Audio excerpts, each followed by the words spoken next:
No campo moral, o pecado está sendo exaltado. Deus não está aqui atrás do teu dinheiro, do teu dízimo, da tua oferta. Ele está atrás de corações santos que derramem a vida perante o altar. 2 Timóteo 3, verso 1.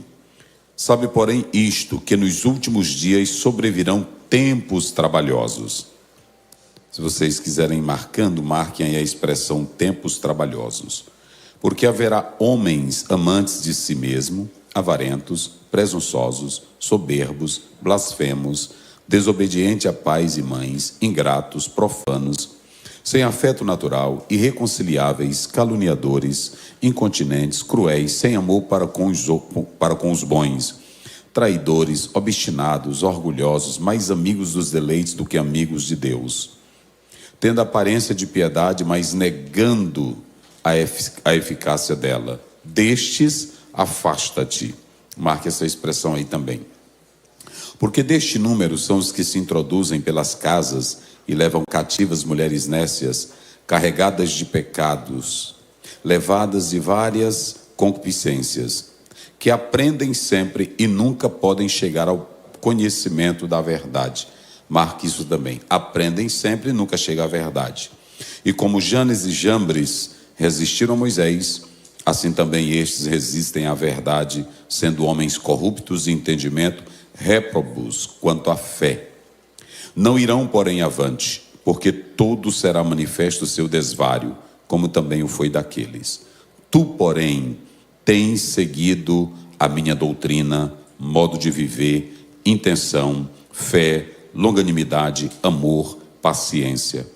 Perseguições e aflições, tais quais me aconteceram em Antioquia, em Icônio, em Listra. Quantas perseguições sofri, o Senhor Deus me livrou de todas. E também todos que piamente querem viver em Cristo Jesus padecerão perseguições. Mas os homens maus e enganadores irão de mal para pior, enganando e sendo enganados. Muito bem. Queridos, nós iremos trazer esta noite, estamos seguindo a temática desta festa, desta igreja, é já a última hora, e nós vamos falar sobre preparados para a última hora. Digam comigo bem forte: preparados para a última hora. Mais uma vez. Preparados para a última hora. Muito bem, eu quero que todos que estão aqui estejam atentos ao que nós vamos falar. Já louvamos a Deus, muito importante. Quando nós falamos dessa temática, a minha pergunta é: você está preparado para esta última hora? Eu quero que cada crente, cada irmão, cada pai, cada mãe, cada jovem esteja aqui presente para ouvir esta palavra. Veja bem, a minha pergunta é: você está preparado para esta última hora? Faça essa pergunta para alguém que está ao seu lado. Pergunte aí para ele: você, mas pergunte na autoridade de Deus, você está preparado para esta última hora? Queridos irmãos, quando nós falamos sobre a última hora, nós explicamos ontem, se der para tirar o som, viu, irmão? Obrigado, fico grato. Então, se nós analisarmos essa passagem bíblica, que eu estarei já entrando nela daqui a pouco, eu quero que vocês entendam bem e compreendam muito bem. Se vocês analisarem, nós temos 3 grandes desafios na atualidade: no campo moral, no campo social e no campo espiritual. Quais são os 3? Moral, social e espiritual. Nós não precisamos ir longe. Deixa eu dizer uma coisa: esta última hora não é a hora para crente fazer gracinha. Esta última hora não é a hora para crente fazer de conta que é crente. Esta última hora que desde ontem nós estamos falando, que começou com a vinda de Jesus e vai até a sua manifestação, a parousia. Preste bem atenção que o sermão que Jesus fez em Mateus 24 alinha-se ao que está em Apocalipse capítulo 6. Há teólogos escatólogos que procuram colocar a igreja em Mateus 24, mas deixa eu dizer uma coisa para vocês: se vocês analisarem Mateus 24, Jesus fala de 2 momentos de grandes lutas e tribulações. A primeira, ele fala que será um pouco intensificada, mas a segunda nunca houve igual. Então, se você pegar Apocalipse capítulo 6, os selos, as trombetas e as taças, elas estão ligadas a tudo que Jesus está falando sobre a última hora. E quando você faz esse alinhamento do sermão de Jesus, Mateus 24, com Apocalipse capítulo 6, você pode observar que nós temos tribulações que sempre existiram no tempo ou desde a idade que o homem apareceu na terra. Por exemplo, quem não sabe que sempre teve terremotos? Quem não sabe que sempre teve guerras? Quem não sabe que sempre teve mortes? Quem não sabe que sempre teve pandemia? Mas se vocês analisarem, a dor de parto está intensificada.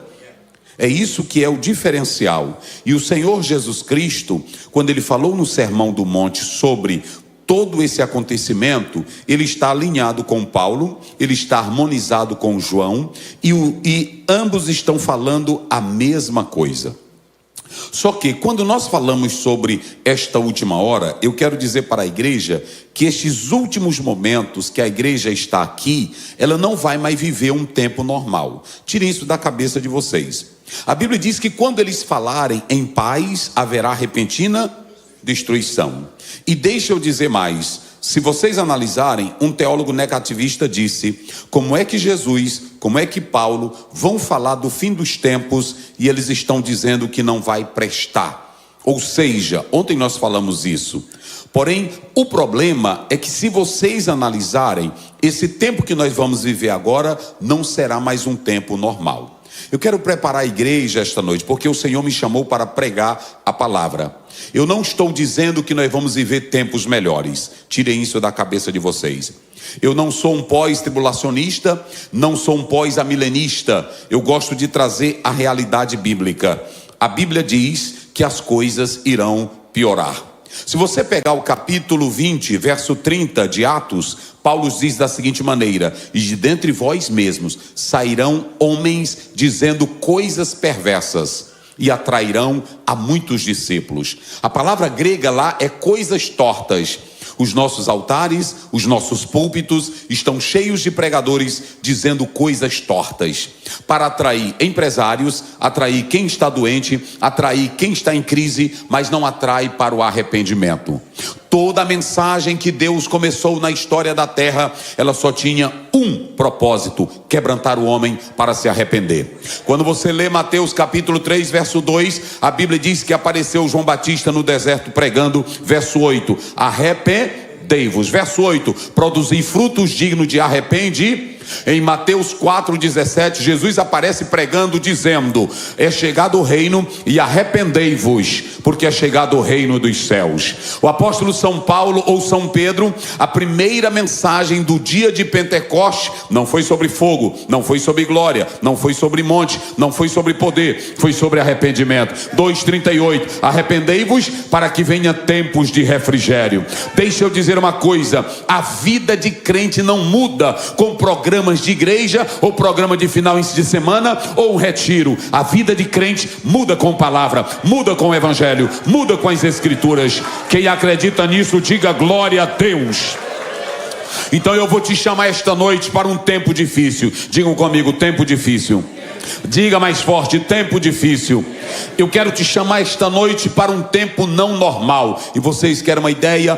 Basta vocês olharem. O primeiro tempo que eu estou falando aqui, eu disse ontem que não é o tempo cronológico, não é apenas uma transição normal, como está em Eclesiastes. Tudo volta ao seu devido lugar. Se você pegar Eclesiastes capítulo 1, versículo 1 e 3, ele diz: o que foi antes voltará a ser, o que já foi é de novo. Mas ele não está falando desse tempo, não está falando do tempo de Eclesiastes 3, aonde diz tempo de morrer, tempo de viver, tempo de crescer. Ali é a cronologia do tempo que Deus dá para a vida do homem. O tempo que eu estou falando é o tempo do diabo, é o tempo do inferno, é o tempo da perseguição, é o tempo demoníaco, é o tempo de Satanás. E a igreja, ela vai estar nesse tempo, mas só vai ficar de pé quem está cheio do Espírito Santo para vencer esse mau tempo.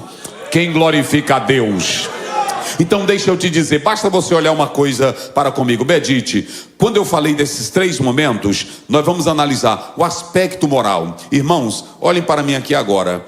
Qual é o tempo que tem mais imoralidade na face da terra. Se vocês pegarem o período da história romana, da história grega, vocês vão saber que naquela época tinha muita imoralidade. Já tinha pedofilia, muitos filósofos como Platão e outros adotavam, beijavam a boca de criança. Muitos pais gregos adotavam um tipo de pederastia e outros pecados.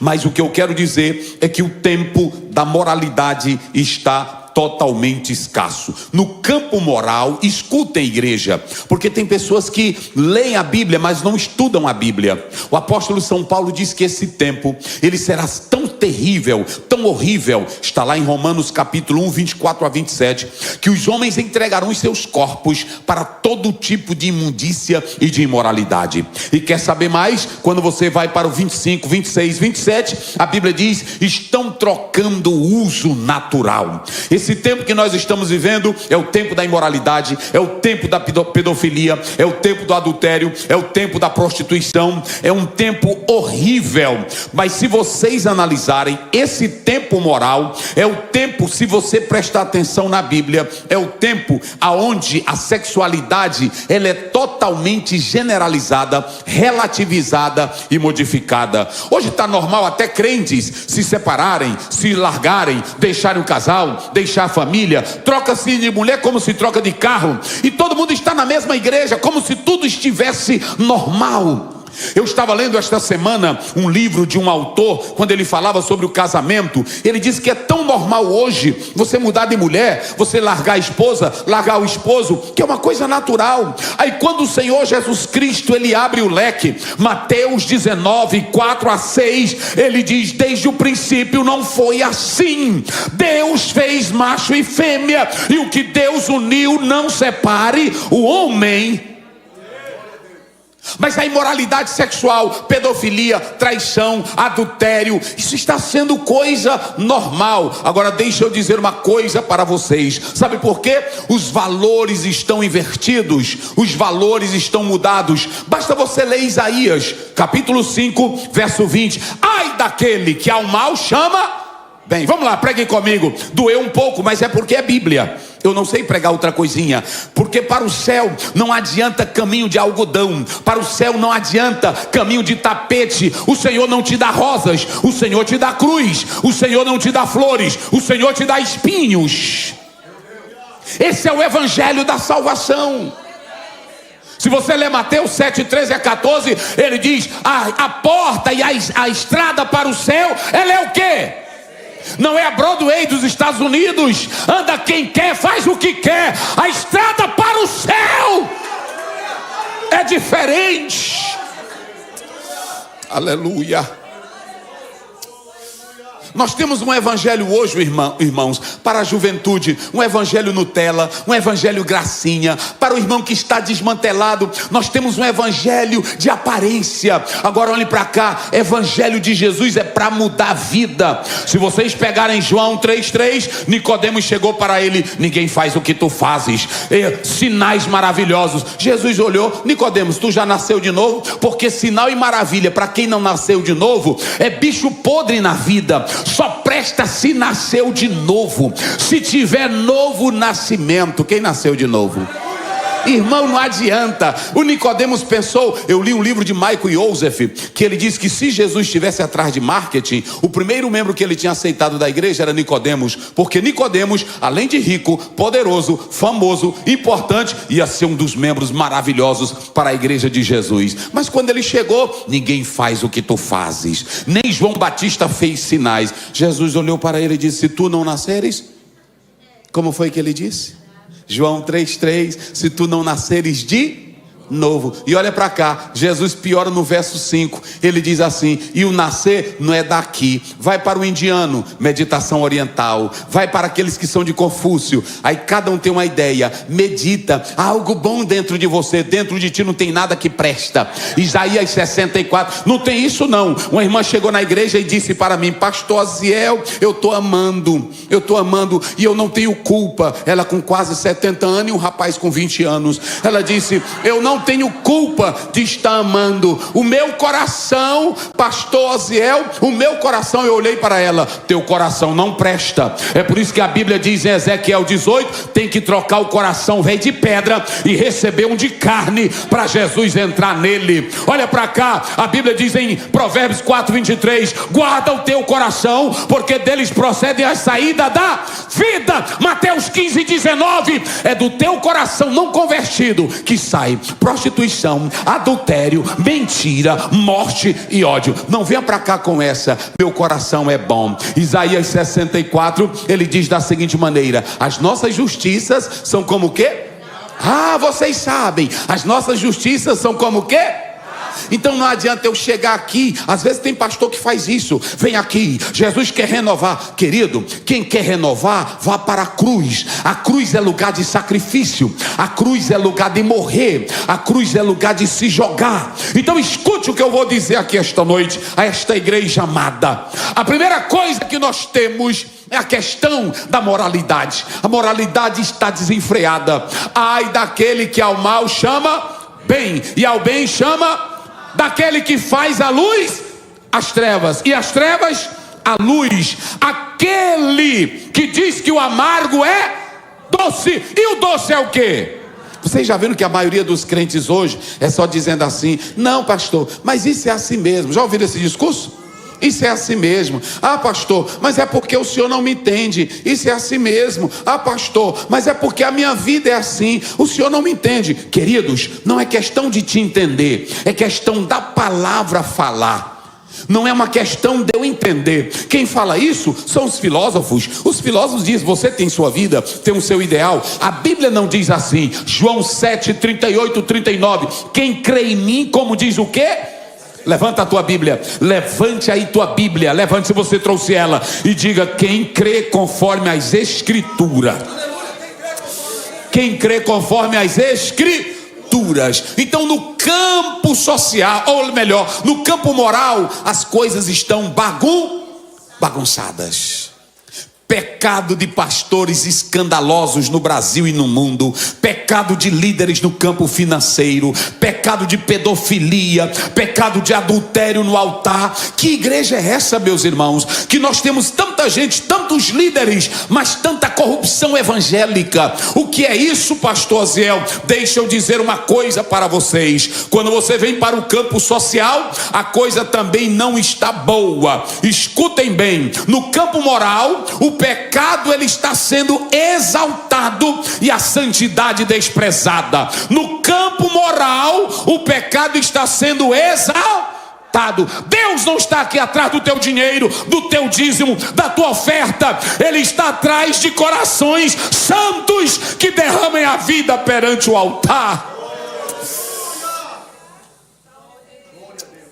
Ontem eu falei no campo social, quando você lê Mateus, basta você ler 24:12, e por se multiplicar a iniquidade, o amor de muito crê esfriará. Se vocês analisarem muitas igrejas, olhem para cá, quando você vem para esse campo social, irmãos, vocês pensam que o mundo lá fora olha para a igreja pode fazer social, a igreja pode manter programa de rádio, a igreja pode fazer filantropia, mas vocês sabem como é que o mundo olha para a igreja? É como uma contracultura. O mundo olha para a igreja como se a igreja ela fosse um atrapalho para a sociedade. Não era apenas Nietzsche, não era apenas Karl Marx, não era apenas filósofos céticos que olhavam para a igreja e diziam, é o ópio, é a desgraça. Existem políticos que têm raiva da igreja, têm ódio da igreja. Sabe por quê? Só porque a nossa cultura é a da fé. Sabe por quê? Porque nós não adoramos imagens, ídolos, nós não temos compromisso com o pecado. A igreja é odiada só porque ela é santa. Mas deixa eu te dizer uma coisa, Hebreus 4, a Bíblia diz claramente para nós, basta você ler lá em Hebreus 12, a Bíblia diz, sem santificar, ninguém verá o quê? Então não adianta, pode ser doutor, pode ser doutora, pode ser brancona, pode ser negrinho, pode ser amarelo, pode ser analfabeto, pode ter diploma, pode falar 5 idiomas. Aqui a Bíblia diz, sem a qual ninguém verá o O céu não é para quem é bonito, para quem é perfeito, para quem tem cultura. O céu é para quem é santo. Veja bem, o céu é para quem é santo. 1 Pedro 1,15-16. Mas como é santo aquele que vos chamou, sede vós santos em toda maneira de viver. Quem é santo aí em toda maneira de viver, diga glória a Deus. Se vocês analisarem uma coisa, me parece que é John Stott, em um livro que ele escreve, escute bem, Contra a Cultura, observem bem. Se você ler João 17,14, o Senhor Jesus diz assim: o mundo, eu dei-lhes a tua palavra, por isso o mundo os odiou. Olhe para cá, o mundo já nos odeia, é só pelo fato de nós sermos crentes. Não precisa nem a igreja fazer nada, em dizer que é crente, o mundo já te odeia. E aí ele disse: eu dei-lhe a tua palavra e o mundo os odiou, porque eles não são como eu também não sou do mundo. Uma pessoa que é do mundo nunca vai gostar de Jesus, nunca vai gostar da Bíblia. E quando você anda com uma pessoa do mundo que você diz que é crente, ela começa logo a olhar para você de modo diferente.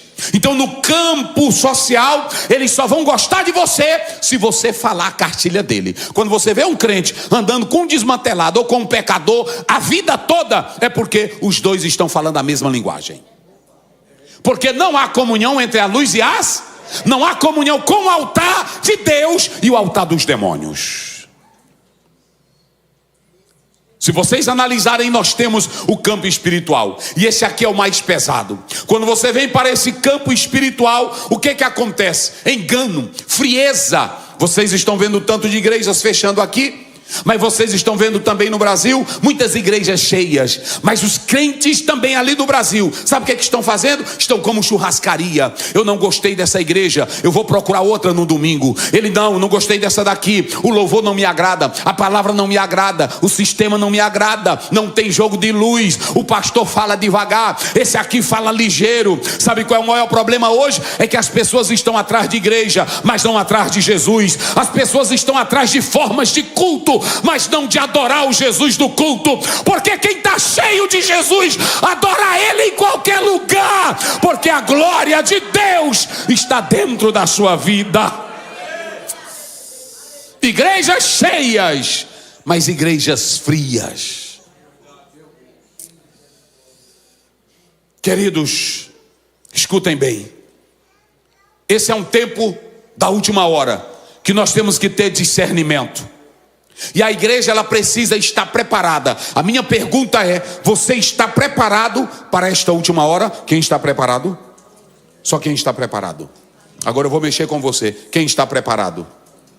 Eu li um livro mês passado, aliás, há 3 meses atrás, que o autor dizia: não é mais hora de cantar hino de abelhinha para a criança, porque os professores na escola estão ensinando a elas fazerem sexo, a elas optarem pela questão sexual. Então acabou aquele negocinho de abelhinha, de zum zum zum. Ou tu chama teu filho e tu diz: o mundo está cheio do diabo, meu filho, mas te enche de Deus. E aí você manda ele para a Babilônia, manda ele para o Egito, e lá ele vai permanecer fiel, porque está cheio de Deus. Quem glorifica a Deus? Quem glorifica a Deus? Diga comigo: é já! Bem forte, é já a última hora. Agora eu pergunto: tu está preparado? Isso aqui não é para crente brincar, não.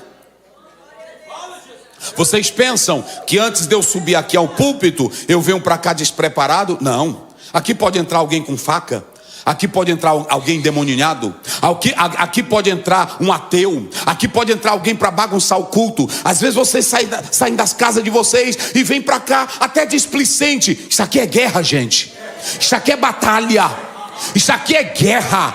Nós estamos em uma guerra. Mas eu não vim aqui para te assustar. Eu vim te dizer que a guerra está aí, mas você tem o armamento disponível para a guerra. Só levante a mão quem crê. Levante a mão quem crê. Olha, Efésios 6:10. Fortalecei-vos e na força do seu. Tomem a espada do Espírito, a couraça da justiça, o capacete da salvação. Calce os pés com a preparação do Evangelho. Olha para cá, igreja. Bota evangelho nos pés que tu não anda escorregando. Bota evangelho nos pés que tu não anda desviando. O que foi, irmão? Pastor, eu me desviei. Falta de evangelho nos pés. Naquela época, um soldado romano, quando ele ia para a guerra, ele usava uma sandália. Ele não usava sapato, ele usava sandália. Porque na areia, se ele estivesse lutando ou em uma arena cheia de areia, a sandália ele levantava, sacudia a areia. Ele podia colocar o pé atrás e ficar firme, porque a correia segurava. Sabe o que Paulo diz? Coloque o evangelho. Quem tem evangelho não desliza. Quem tem evangelho não voa. Quem tem evangelho caminha. Mas cada caminho é firme. Oh glória! Cada caminho é firme. Então olhem para cá, deixa eu dizer uma coisa. O tempo que vem aí é tempo de luta. Diga comigo, luta. Mas só quem está no culto bem forte, luta. Perseguições, calúnia, vergonha, desafio. Agora diga comigo, mas quem tem evangelho não desliza. Eu vou só dar um exemplo aqui para vocês. O rei esquentou a fornalha, Daniel capítulo 3, quantas vezes? Diga só quem tem boca, quantas vezes? Eu pergunto, eles viram esquentar? Eu vi um cético dizendo, é impossível, porque do jeito que estava, até os tijolos torravam. A temperatura que foi colocada, até os tijolos torravam. Agora olha para cá quem é crente. Não estou falando de esvadinha não. Sadraque, Mesaque e Abednego, venham cá. Dei cargos para vocês. Vocês cresceram aqui nos Estados Unidos. Estão abençoados. O emprego de vocês. Porque preste bem atenção. Quando o diabo não consegue com a nossa fé, ele se ajunta com a nossa fé. Escutem aqui. Olhem para cá. Estão entendendo o mistério? Preste bem atenção. O diabo lá no Egito, ele tentou, vamos fazer o seguinte, matar os meninos. Aí quando chegaram para as parteiras, cifrar para o ar e disseram, como é isso? Ela disse, não, é porque as hebreias são mais ligeiras, são rápidas.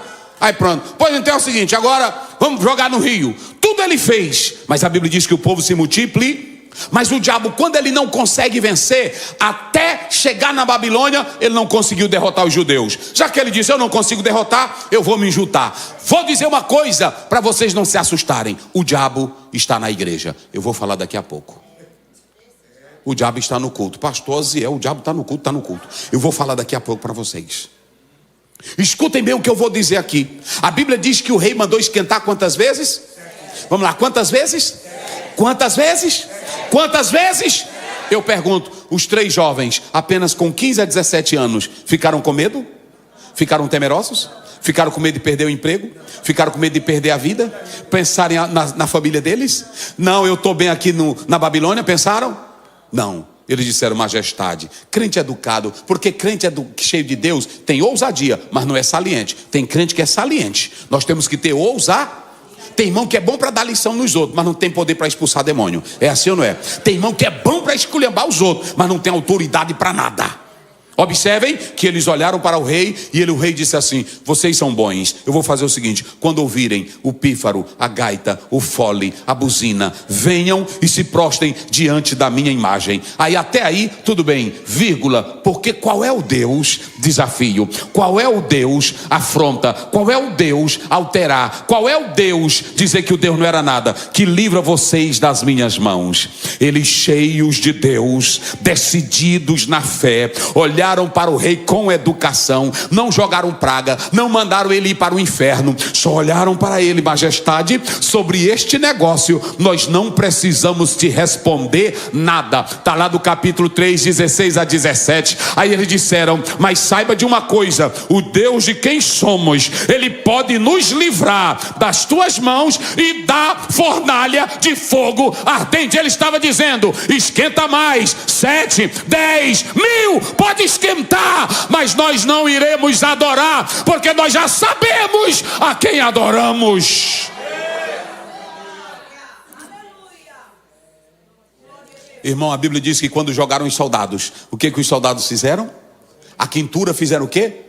E eles botaram, olha para cá, a Bíblia dá detalhes. Pegaram eles com as roupas, os turbantes, e pegaram tudo que era mais combustível para o fogo. Mas tem uma coisa, quando você lê em 2 Pedro 2,9, a Bíblia diz: o Senhor sabe livrar o justo. Não é o sem vergonha. O Senhor sabe livrar o justo. É quem é crente correto. O Senhor, tem irmão que anda dizendo: é porque fizeram uma macumba para mim. Tem uma senhora ali que jogou um sapo para mim. Tem fulano de tal que fez uma praga. Deixa eu te dizer, se tem uma coisa que Deus sabe livrar, é justo. Pode botar teu nome na boca do sapo, na boca do grilo, pode botar teu nome em feitiço, mas se você tem Deus na vida, Ele te livra, Ele te livra. E se você é fiel, se você é fiel, se você é fiel.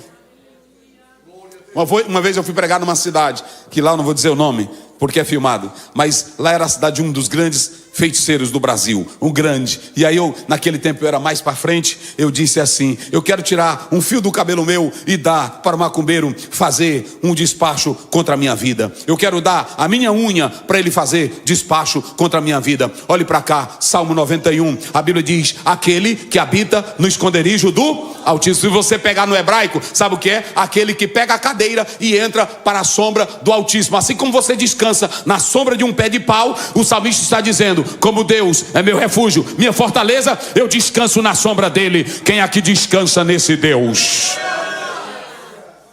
Os 3 jovens foram jogados com tudo, mas a Bíblia diz: o que foi que apareceu? Vamos lá, vocês que conhecem Bíblia, o que foi que apareceu?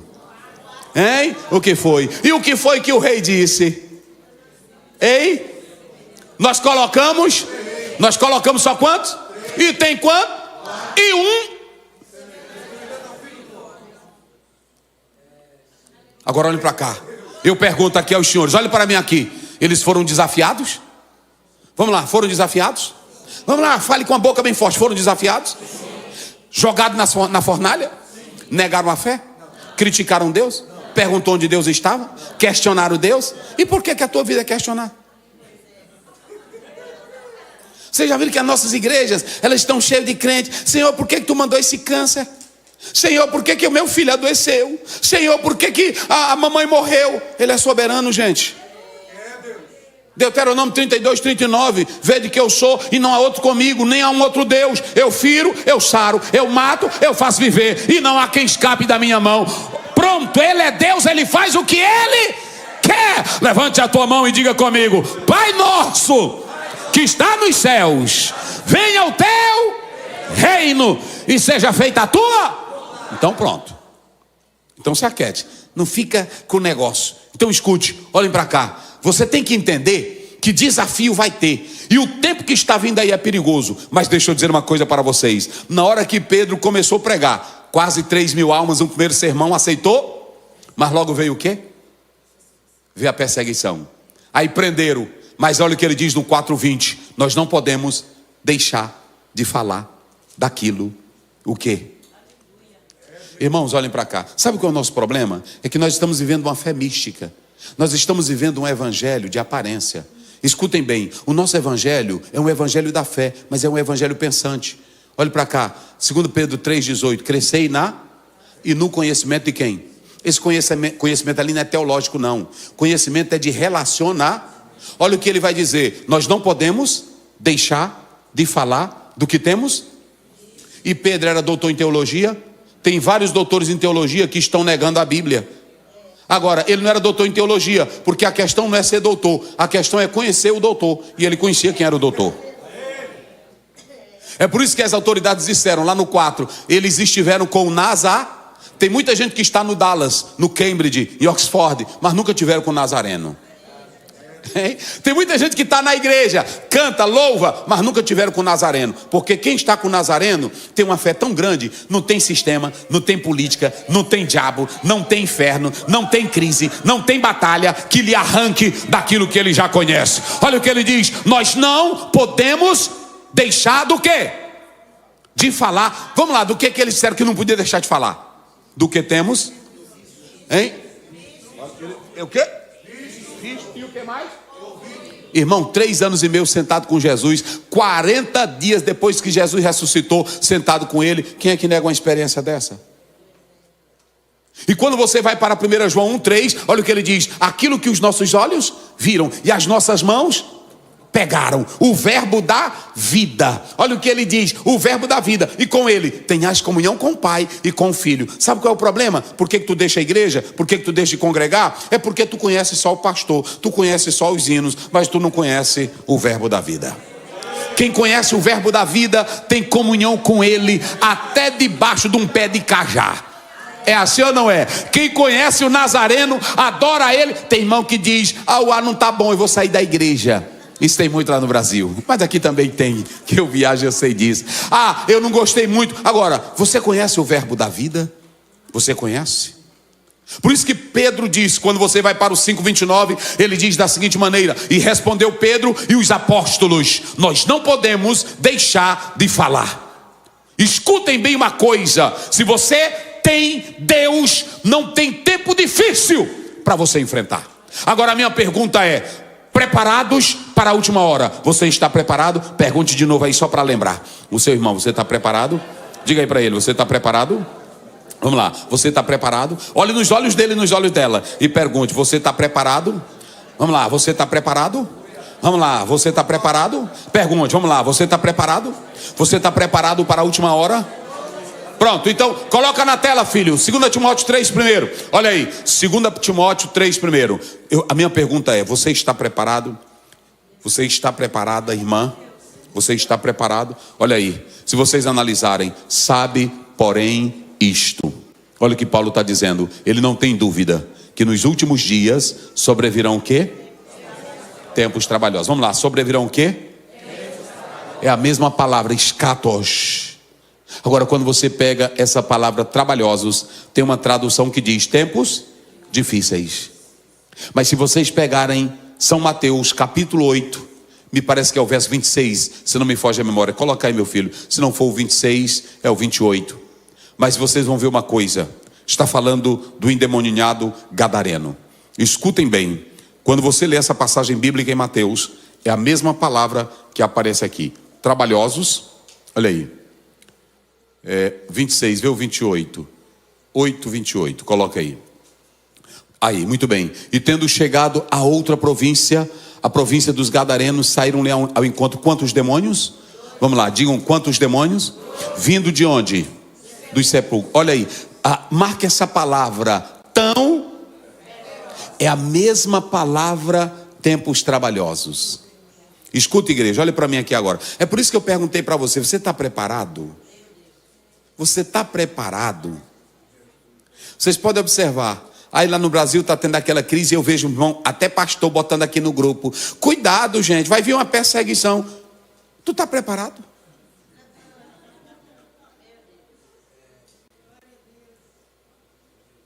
Não vão perseguir a igreja. E eu disse que Jesus disse que vai ter tempo melhor.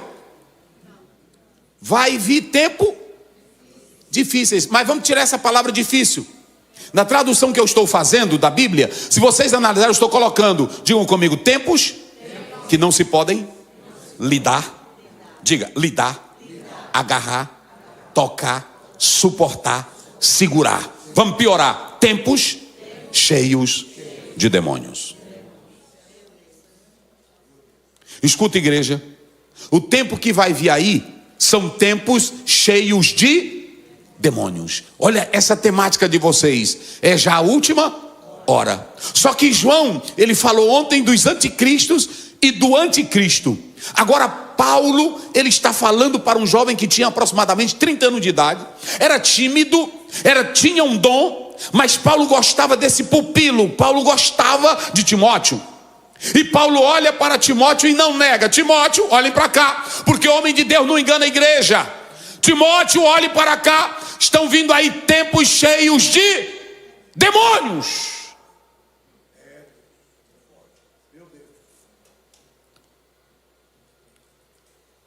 Me veja, ontem eu falei, se não tem um tempo de maior apostasia, doutrinas erradas, ensinamentos errados. Só que há um problema aqui agora. O problema pior nesse texto é que Paulo está mostrando dentro da igreja os tempos trabalhosos. Só para os irmãos terem uma ideia, coloca aí o verso 5. Verso 5 do Timóteo 3, 2 Timóteo 3, 5. E anote isso na sua Bíblia. Pastor Aziel, é só a Bíblia. Eu só estou falando a Bíblia, para você entender como esse tempo vai ser difícil. Olhem para cá, olha aí. Tendo o quê? Mas fazendo o quê? Escute, igreja. Quando você olha, Paulo está dizendo: os tempos serão endemoninhados, ferozes, que nós não iremos conseguir lidar. Aí ele começa especificando. Eu não vou pregar aqui 17, tem mais, mas eu só quero pontuar: 17 qualidades, 17 adjetivos de crentes falsos na igreja. Não é um, eu disse quantos? 17. Qual é o primeiro da lista? Verso 2: homens. Você pode observar, hoje tem pregador, tem cantor, que quando ele vem para o púlpito, ele não prega mais evangelho. Deus tem me abençoado. Mês passado eu comprei um avião. Está assim ou não está? Me digam, está assim ou não está? Cantor, quando vem cantar, eu louvo a Deus, eu glorifico o que Deus faz na minha vida, porque a Bíblia diz em Tiago 1,17: toda boa dádiva, todo dom perfeito vem do Pai das luzes. Mas aqui não é lugar de eu me glorificar, porque eu não sou nada neste altar, eu não sou nada nesta igreja, e tudo que Deus faz em mim e por mim não é para a minha glória. Então como é que eu vou chegar aqui? Eu disse um dia a um pastor, ele disse: eu sou abençoado. Eu disse: muito bem, os crentes se sustentam. De que adianta eu andar de BMW? De que adianta eu andar, por exemplo, de SW4 no Brasil, querer me amostrar, se eu sei que é a igreja que me sustenta? Mas o egoísmo no púlpito, nas pregações, são tremendas. A coisa está tão séria, a igreja, que tem pastores dizendo bobagens e os crentes atrás deles.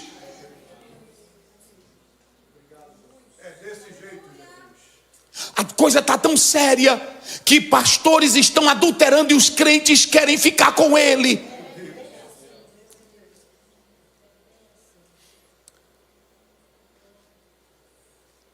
E deixa eu dizer uma coisa para vocês, egoístas: não há egoísmo em um homem de Deus, gente.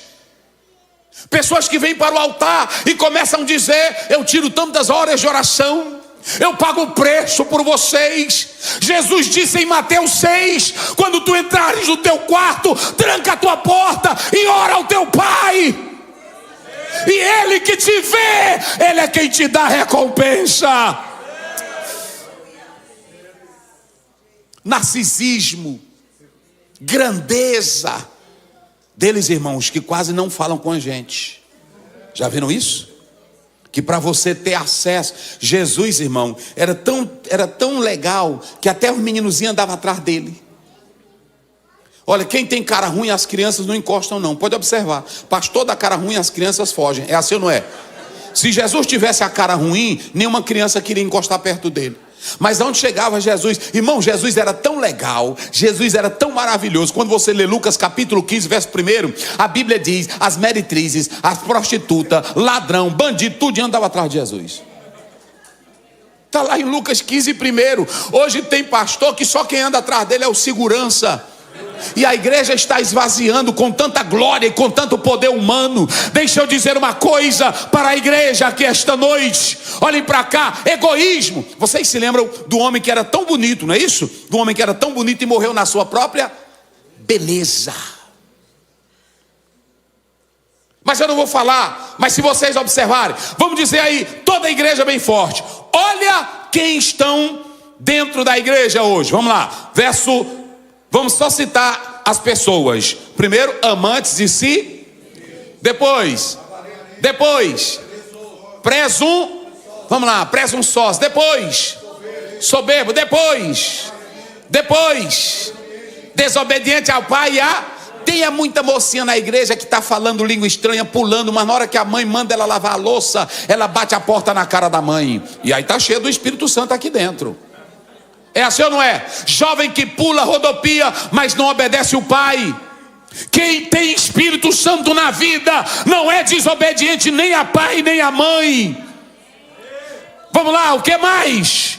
Ingratos, e o que mais? E o que mais? Sem afeto. Tem mãe que hoje ela fica grávida, ela teve uma noite de aventura sexual, manda abrir a barriga, toma veneno para matar a criança, só pela troca do prazer. Ela não tem afeição, ela não tem amor.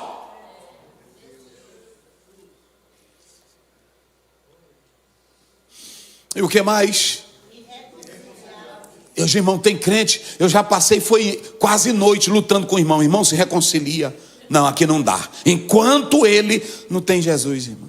Porque, irmão, quem tem Jesus na vida, na mesma hora se reconcilia. O pior bandido da história, que estava lá na cruz, Lucas 24, 43, ele olhou para Jesus e disse: nós, pelos nossos pecados, estamos aqui, mas lembra-te de mim. Jesus disse: hoje tu sobe comigo. Queridos, quem glorifica a Deus? Crente é de reconciliação. Pega aí na mão desse teu irmão e diz aí: eu te amo, rapaz. E se tem alguma coisinha, nós quebra agora, porque aqui nós somos servos de Jesus. Oh, aleluia. Oh, aleluia. Depois são o quê? Caluniadores. O que mais? E o que mais? E o que mais? O que mais? Traidores, obstinados. Vamos lá, bem forte. Traidores, obstinados, orgulhosos, mais amigos do que? Eu vou dizer a verdade para vocês. Já tem igreja no Brasil que para os crentes estarem nela tem que ter churrasco. Se não tiver churrasco, ninguém vai. Vocês sabiam que tem gente que fica na igreja só por causa do convívio social? Não é por causa de Jesus, não é porque tem um evangelho. Um irmão chegou para mim e disse: pastor Aziel, eu nasci na Assembleia de Deus, mas eu saí da Assembleia porque tem uma moça que eu me agradei dela e é de outra igreja, eu fui para lá. E eu estou lá, mas eu vi o senhor pregando e eu queria um conselho seu. E se o senhor me der um conselho, eu saio. Aí eu olhei para ele. Ele disse: pastor, deixa eu lhe contar uma. Lá para nós mantermos a igreja, tem jogo de sinuca, tem dentro da igreja rap, tem dentro da igreja academia de karatê. Dia de sábado, quando é jogo do Flamengo, afasta as cadeiras da igreja e todo mundo vai comer pipoca assistindo o jogo do Flamengo. Pastor Zé, o que eu faço? Aí eu olhei para ele: se tu quer meu conselho? Ele disse: eu quero. Eu disse: tu se lembra do pai de Sansão? Ele disse: não. Ele disse para Sansão: tanta moça aqui na Assembleia de Deus,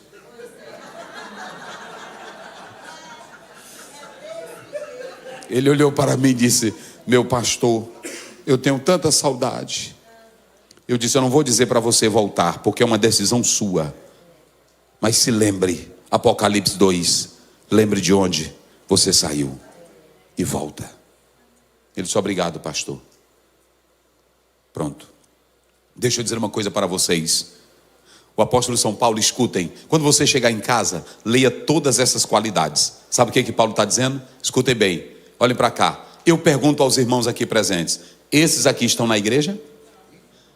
Como foi que Paulo disse no verso 5 que eles estão na igreja? Hein? Vamos lá. O quê? Tem aparência, mas negando a sua. Por quê? Tem uma palavrinha aí, vírgula. Por quê? Negando a sua eficácia. Não é isso? Escutem bem. Se ele está nessas qualidades aqui, o evangelho entrou nele? O evangelho entrou nele? Quando você pega a palavra eficácia, tem uma tradução que diz o poder. O que é que diz Romanos 1,16? Romanos 1,16. O evangelho é o quê? Evangelho, quando entra, deixa tu ser obstinado. Evangelho, quando tu entra, deixa tu ser efeminado. Evangelho, quando entra, deixa tu ser mentiroso. Evangelho, quando entra, deixa tu ser teimoso. Evangelho, quando entra, deixa de você ser ingrato. Evangelho, quando entra, deixa você saliente. Evangelho, quando entra, deixa você carrancudo. Tem irmão que entra na igreja, eu digo lá no Tirirical, uma cara fechada. Eu disse: não vem não, irmão. Eu te peço em nome de Jesus, porque no Salmo 100, verso 2, a Bíblia diz: servi ao Senhor com... O 122 diz: alegrei-me quando Vamos a casa, quem está alegre aí, diga glória a Deus. Olhe para cá, gente. Eu pergunto aqui à igreja: a vaidade no homem que tem Deus? Diga, há egoísmo no homem que tem Deus? Agora eu vou fazer uma pergunta para vocês, para mim já encerrar. Eu pergunto aqui a vocês: tem pecado de adultério aqui? Nesses pecados que eu citei aqui tudinho, tem adultério? Vamos lá, só quem está no culto, tem adultério? Tem crime aqui? Tem homicídio? Tem furto? Tem roubo? Não tem. Todos esses pecados aqui são pecados do ego. Está entendendo? Egoísmo. Olha para cá. É impossível um homem de Deus ser egoísta, insubordinado. Tem irmã que diz: pastor, eu quero que o senhor me entenda, esse é meu jeito. Não, porque Jesus nunca entrou aí. No dia que ele entrar, ele te quebra todinho. É assim ou não é? Porque a Bíblia diz que, observem bem, a Bíblia diz claramente que quando os magos, está lá em Mateus 2, encontraram Jesus, o que foi que Herodes disse? Quando vocês encontrarem, venham me dizer que eu vou adorar. Eu pergunto, quando eles encontraram, voltaram para Herodes? A Bíblia diz: voltaram por outro caminho, porque quem conhece Jesus nunca mais é o mesmo. Oh, aleluia. O que diz 2 Coríntios 5,17? Se alguém está em... É o quê? Vamos lá, se alguém está em Cristo é o quê? Pastor, é porque eu nasci no Piauí. Eu lá me importo, é assim, não é? Pastor, é porque eu sou pronto. E ainda tem aquelas ideias. Vocês podem observar, tem irmão que diz assim: olha, os 4 temperamentos, essa teoria nem existe mais. Foi uma teoria inventada. Essa teoria não funciona mais, irmão. Meu temperamento, tem crente que diz: o Pedro era sanguíneo. Quem foi que fez exame em Pedro? Meu irmão, vocês estão vendo a besteira? O Pedro era colérico, era sanguíneo. Aí tem irmão que diz: eu quero que o senhor me entenda, pastor, eu sou crente, mas esse é o meu? Não, porque quando o evangelho entra, vocês se lembram, capítulo 9 de Atos, o Ananias, Deus disse assim: vai orar por Paulo. Ele disse: olha, irmão, era Deus dizendo, vai orar por Paulo. O Ananias disse: Senhor, parabéns aí. Não foi assim? Parabéns, tu não conhece Paulo? Aquele homem, onde vê um crente, ele quer matar, quer prender. Que negócio é esse, Senhor? Ele disse: não, vai lá. Não, mas ele é furioso. Ele disse: eu vou mostrar para ti o quanto Paulo vai sofrer pelo meu. Está lá no verso 15. Vai, olha para cá. Quando Paulo chegou lá, como era que ele estava? Vamos lá, primeiro, como é que ele estava? Cego. Vamos lá, digam vocês: não pense em ser grande. Vira para o teu irmão, diga para ele: ei, não pensa em ser grande. Diz aí, eu gosto de pregar com a igreja. Não pensa em ser grande. Diga: não pensa em ser grande. Não se amostre, que já Jesus te cega. Olha, não pense em ser besta. Vai lá, ele é meu servo. Aí o Ananias foi. Quando chegou lá, Paulo estava como? Cego, sem comer, sem beber, jejuando e fazendo o quê? Porque quando Jesus entra, a primeira coisa que a gente faz é orar. E quem ora não é bom de briga. Vocês entenderam minhas coisas? Que oração quebranta. Oração me derrota. Porque quando eu estou orando, eu não mudo a Deus, eu mudo a mim mesmo. Porque eu estou falando com um Deus que é maior do que eu. Quando você ora, não há grandeza em você, porque você está orando para quem já é grande. E 2 grandes não podem ficar no mesmo espaço. É assim ou não é? Pronto, eu disse uma vez para um pastor. Ele disse: o senhor prega na segunda, eu também quero pregar. Se não dá, porque 2 espaços não pode ser preenchido pelas mesmas 2 pessoas. Ou tu entra ou tu sai, ou eu saio ou tu entra. Entendeu, irmão? Quem dá glória a Deus? Então deixa eu dizer uma coisa aqui para você. É porque tem irmão que é assim. Ele quer o lugar da gente. É assim ou não é? Deixa primeiro o Elias subir e a capa cair. Ele não vai empurrar a capa, ela tem que cair por si mesma. Aí tu pega a capa e diz: cadê o Deus de Elias? É assim que você faz.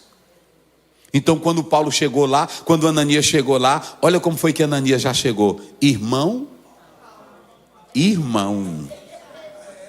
Eita, irmão. Isso aqui é evangelho, gente. Irmão Saulo, não foi? Irmão Saulo. Aí ele disse: pois não, o Senhor me mandou aqui. Não, eu estava orando. Aí a Bíblia diz que ele estendeu as mãos e orou. As escamas caíram. Jesus encheu do Espírito Santo. E nunca mais, escute, nunca mais Paulo foi uma fera. Ele só foi fera para defender o evangelho. Então olha para cá, quando o evangelho entra, gente, escutem bem, evangelho não te deixa saliente, evangelho não te deixa petulante, evangelho não te deixa arrogante, evangelho te quebranta. Quando Paulo diz assim, eles estão dentro da igreja aqui, ó, mas eles estão negando, eles têm aparência de parece, né, assim? Parece, às vezes a gente vê um irmão, né, até chorando, meu Deus, aquela irmã chora tanto na igreja, irmã, a bicha é ruim. Irmão, eu nasci dentro de igreja, eu já vi delas chorarem, irmão. Faz show, é assim ou não é? Mas é ruim. É ruim, tem irmã ruim, irmão. Irmão, tem irmão que eu já vi ele chorar, rodopiar na igreja, assim, aí pronto, aí é desse jeito. Olha, 2 pastores estavam orando.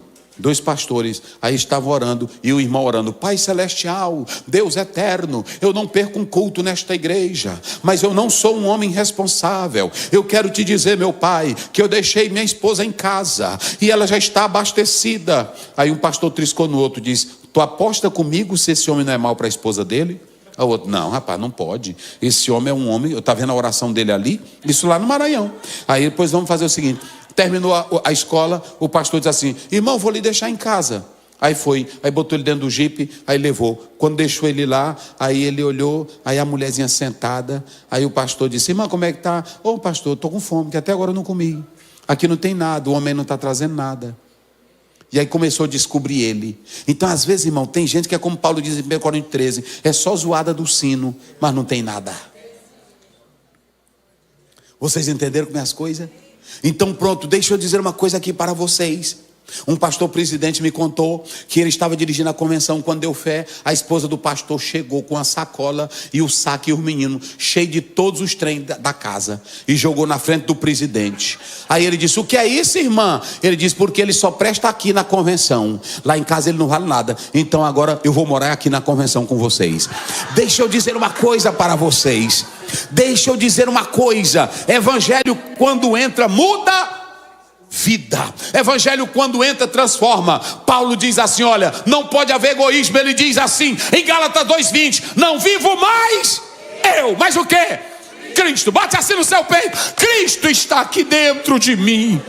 A vida que antes vivia na carne, agora eu vivo na fé daquele que me amou e se entregou por mim, Jesus Cristo. Então olha para cá, não há pecado de ego em quem aceitou Jesus. Irmãos, agora deixa eu dizer uma coisa para vocês, para mim finalizar. Escutem bem, olhem para cá. Quando Paulo fala isso aqui, ele está falando de crentes que parecem ser, mas não são. Diga comigo, parecem ser, mas não são. Olhem para cá, tem crente, irmão, que está todo arrumadinho, todo limpinho, parece ser, mas não.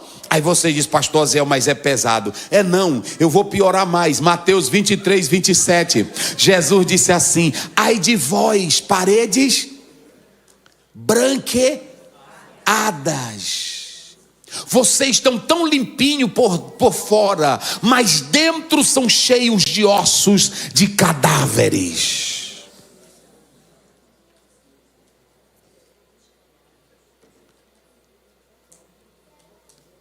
Digam comigo, preparados para a última hora. Olhem para cá, se vocês pegarem o texto, Paulo está dizendo, Timóteo, você vai conviver com essas pessoas. Mas vocês viram aí? Paulo diz assim, afasta-te. Tem aí? Afasta-te delas. Agora preste bem atenção. Quando você leu ontem, o João não disse afasta-te delas. Ele disse, tenha o conhecimento para não olhar para ela. Mas por que Paulo está dizendo? Porque Paulo está falando é para Timóteo. Timóteo era jovem, e olhe para cá, aqui tem 2 tipos de multidão. Nós temos uma multidão cheia do diabo, de aparência, e nós temos um menino no evangelho. Aí Paulo diz para você não ser contaminado por essas ideias, porque crente sagaz que não tem Jesus, só tem aparência, ele contamina os outros. Vocês se lembram dos Gálatas? Quando você lê no capítulo 4, Paulo diz, eu estou admirado, vocês queriam arrancar os olhos para me darem, porque Paulo tinha um problema na vista, e agora vocês não me querem mais? Muito cuidado com crente que não tem o temor de Deus. Esses aí são perigosos, podem contaminar o rebanho. Por isso que Paulo está dizendo para Timóteo, te afasta deles. Olhem para cá, igreja, isso é tão perigoso, gente, que o faraó não acreditou em Deus. A lenda judaica diz, por causa de Janes e Jambres. Deus disse: Moisés, eu vou mostrar. E faraó poderia ter crido, mas quando jogou, está lá em Êxodo 7, 11, 12, 24. Quando ele pegou o cajado, se você analisar no hebraico, vira um crocodilo. Mas eu não vou, tanto faz para mim se foi cobra ou foi um crocodilo. Alguns hebraístas dizem que virou um crocodilo, porque a palavra que aparece lá pode ser ligada a isso. Mas para mim não faz importa, era pau. Se virou um crocodilo ou uma cobra, podia virar até um grilo, mas era Deus que estava mandando. Era assim ou não era? Porque tem irmão que fica, como é? Um dia um irmão chegou para mim e disse: Pastor Aziel, os corvos que foram alimentar Elias eram comerciantes árabes ou era mesmo urubu? Eu disse uma coisa, eu perguntei para ele: o que diminui o milagre? Se foram os comerciantes, Elias estava escondido? Estava. E se ele levasse lá, era milagre ou não era? E o urubu, se levasse também, era milagre ou não era? Então pronto, para mim não importa. Tem irmão que fica num debatezinho velho. Live, quem eram os corvos? Aí lá vai um bocado de crente. É assim ou não é? Pronto, eu vou encerrar, porque hoje tem a consagração. Mas escute aqui agora o que eu vou dizer para vocês. Olhem para cá. Quando Moisés jogou a vara, ela virou o quê? Isso, um serpente, um crocodilo, não é assim? E quando virou, aí o que os magos fizeram? Hein? O que os magos fizeram? Eu pergunto aqui à igreja, olhem para mim. Os magos fizeram o quê? Igual. O que Faraó disse? O que Faraó disse? Sai da minha frente, Moisés. Tu és um impostor. Vocês sabem por que eu não prego o evangelho com brincadeira, com mentira? Porque evangelinho de gracinha, evangelinho com água, com açúcar, nunca perdoa teus pecados. Nunca arranca a desgraça que há em você. Faraó não acreditou. Gente, povo de Deus, vocês estão aqui nos Estados Unidos. Vocês estão vendo o que acontece. Sempre que eu venho aqui nesse país, eu digo o seguinte: assim como daqui saíram homens como Daniel Berg, Gunnar Wingre, que foram impactados e mandados para o Pará, teve o fogo da Rua Azusa. Eu quero dizer que Deus, talvez, não tenham dúvida, Deus mandou vocês para cá. Não foi só para trás de emprego, nem só melhora de vida. Deus mandou vocês com o fogo do poder de Deus, para essa igreja se encher de brasileiros, mas se encher de americanos também, para vocês terem o dom e a graça e o poder do evangelho, para fazer a obra do Senhor Jesus. Porque eles não têm mais o fogo que nós temos, o poder que nós temos. Mas eu vou dizer uma coisa, diga comigo: preparados? Vamos lá, preparados para a última hora. Lá vai, homens impiedosos, aparência, James e Jambres. Aí Paulo olha para o menino Timóteo e olha para essa situação. Como é que Timóteo ia enfrentar isso? Como é que Timóteo, tão novo, ia enfrentar esse desafio? Vocês sabem quem são James e Jambres? Feiticeiros, macumbeiros, fraudes. Paulo olha para Timóteo e ele diz 3 coisinhas para Timóteo vencer a última hora. Verso 10: mas Timóteo, tu porém, oh glória a Deus,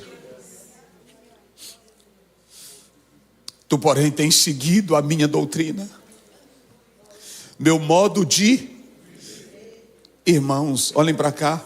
Pastor, Paulo não era magnata, Paulo não andava atrás de glória, Paulo não andava atrás de fama.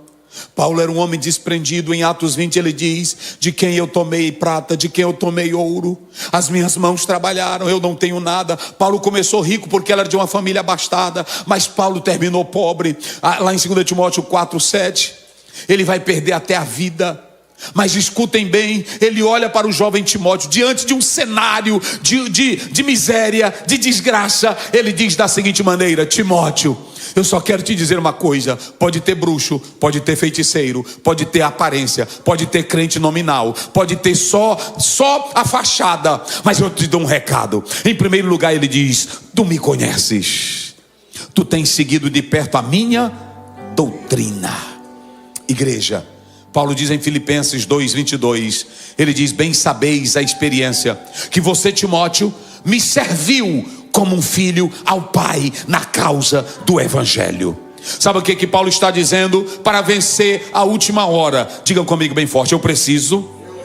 Não, para me encerrar, diga bem forte, eu preciso seguir exemplos de homens que tenham viver de fé. Quer vencer os tempos maus? Quer vencer a última hora? Então procure seguir homens que imitem a Cristo. 1 Coríntios 11:1, sede meus, assim como eu sou de quem? De Cristo. Hebreus 12:2, olhando firme para o autor e consumador da nossa, quem é?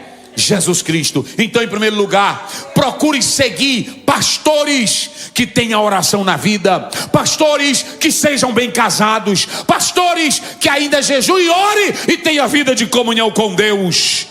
Homens de exemplo. Homens de exemplo. Quando você lê 4:6, ele diz: tu tens seguido de perto a minha doutrina. Segundo lugar, para você vencer e estar preparado, eu preciso viver piedosamente em Cristo. Olha para cá. Viver piedosamente, irmãos, é saber que você vai ser confrontado. Não existe essa. Olha para cá, Mateus 16:24. Jesus respondeu e disse: quem quiser vir após, negue-se a si, tome a sua cruz e siga-me. Jesus estava dizendo o seguinte: ele estava dizendo que quem fosse seguir a ele ia sofrer. E Paulo disse: Timóteo, tu sabes o que eu sofri. Basta você chegar em casa e ler Atos capítulo 14. Paulo esteve em Listra, esteve em Icônio, e sabe o que aconteceu? Ele foi recebido como um Deus. Depois ele contrariou e a multidão queria matar, expulsaram ele de lá. Mas a Bíblia diz que Paulo deu testemunho com piedade. Sabe o que é ser crente piedoso? É não negar a fé até de frente de uma espada. Por isso que eu perguntei: você está preparado? Eu prego na internet, mas eu já disse para essa daqui. Eu disse: minha filha, pode vir qualquer luta, pode vir qualquer crise, mas nós temos que nos preparar. Eu recebi lá na igreja um missionário que ele estava servindo em um país totalmente fechado para o evangelho. E eu botei ele para pregar. Topei ele no aeroporto, ele vindo do exterior, e eu convidei ele. Não conhecia ele, mas eu chamei ele para a igreja. E domingo ele pregando.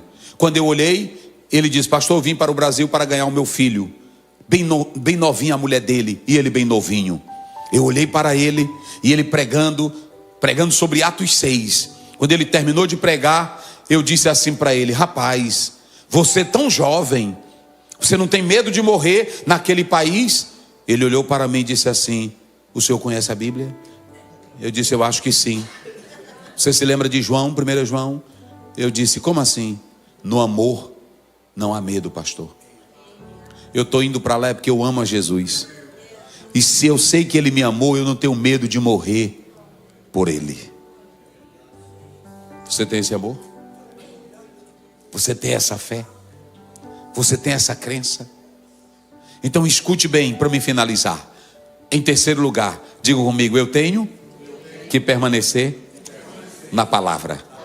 Olha, irmãos, se fosse hoje um pastor, Timóteo, 30 anos, problema de úlcera na barriga, ele diz: toma um pouquinho de água com vinho, timidez. Se o jovem Timóteo perguntasse para mim: Paulo, como é que eu venço os feiticeiros? Como é que eu venço os crentes falsos? Como é que eu venço essa avalanche? Eu ia dizer: você já fez um seminário? Já fez terapia? Como é que está teu emocional? Paulo olhou para Timóteo e disse: meu filho, olhe para mim. Eu passei lutas, perseguições, calúnias. Eu neguei a Cristo, Timóteo? Não, pois siga o meu exemplo. Timóteo, olha para mim. No meio da crise, eu não deixei de pregar. No meio da crise, eu não deixei de anunciar. Nem que eu perdesse a vida, mas eu continuei falando de Jesus. Siga meu exemplo. Timóteo, eu vou te dar o último conselho para você vencer a última hora. Tu já tens as sagradas letras que te fazem sábio para a salvação. Olhe para cá. Vocês sabiam, a maior estrutura de um crente, o maior pilar que um crente pode estar é na palavra. Ele olha para ele e diz: porque a palavra, ela é inspirada, ela é proveitosa para ensinar, para corrigir, para redarguir. Sabe o que Deus está dizendo? Vocês vão vencer a última hora. Nós vamos vencer. Fique de pé. Eu quero perguntar se tem alguém esta noite aqui para Jesus. Oh, aleluia. Em João 5,39, Jesus disse: examinai as Escrituras, elas de mim testificam. Tem alguém não evangélico? Todos são evangélicos? Tem alguém aqui que não é crente? Tem alguém que veio aqui e não aceitou Jesus? Venha. Pastor, hoje eu quero fazer minha decisão. Hoje eu quero aceitar Cristo de coração. Hoje eu quero mudar a minha vida. Tem alguém? Se alguém deseja, venha. Eu quero só orar por você, mas nós vamos orar de mãos dadas. Todos, vamos dar as mãos. Sempre eu gosto disso. Vamos dar as mãos. Essa igreja tão maravilhosa, tão unida. Vamos fechar os corredores aí para ficar mais bonito. Isso, vai ficar bem bonito, bem gostoso. Escute agora. Você deu a mão com a mão do seu irmão. Eu vou dizer aqui para você, escute, olhe bem para mim. Dentro de você está Cristo. Dentro de você está a palavra. E não vai melhorar, gente. O mundo não vai melhorar, porque o Senhor vai vir buscar a igreja. Mas Jesus disse em João 16:33: no mundo tereis, mas tem de bom ânimo. Mas eu quero dizer que dentro de você está o poder que te torna forte. A palavra do Senhor. O pastor já orou para Jesus curar. O pastor já orou para Jesus libertar. Eu só quero orar agora por uma coisa. Vai vir uma avalanche de demônios. Vai vir tempos calepói, tempos perigosos. Mas esta igreja, ela não vai cair. Ela vai continuar de pé. Oh, aleluia. Porque dentro de nós há o poder da palavra. Em nome de Jesus, você que estava fraco, você que não estava se congregando como deveria se congregar, você que não estava lendo a palavra, hoje o Senhor está te dizendo: vai vir uma avalanche, vai vir uma maré, vai vir um tempo de demônios. Mas quem tiver a palavra vai ficar de pé. Quem tiver a palavra não vai temer. Quem tiver a palavra não vai recuar. Agora levante as mãos unidas em nome de Jesus. Eu estou aqui como pastor consagrado para dizer a esta amada igreja: o Senhor há de proteger aqueles que honrarem o nome dele. Se você for fiel e sincero, o Senhor vai proteger a tua vida, a tua família, a tua casa, o teu lar. E como diz o Salmo 91:10: praga nenhuma chegará à tua tenda. Eu sou o Senhor teu Deus que te protege. Eu sou o Senhor teu Deus que te guarda. Mateus 28:20: eu estarei convosco todos os dias até a consumação do século. Em nome de Jesus, agora o Senhor está te enchendo da palavra. O Senhor está firmando os teus pés. O Senhor está firmando a tua mente. O Senhor está firmando o teu coração. Receba a autoridade de Deus agora. Levante-se em nome de Jesus. Repreenda esta frieza. Seja cheio do Espírito Santo para estar na casa de Deus, cantando, glorificando, lendo a Bíblia, orando e dizendo: Maranata, Maranata. Ora vem, Senhor Jesus. Ora vem, Senhor Jesus. Abençoa a tua igreja, abençoa os teus filhos, em nome de Jesus.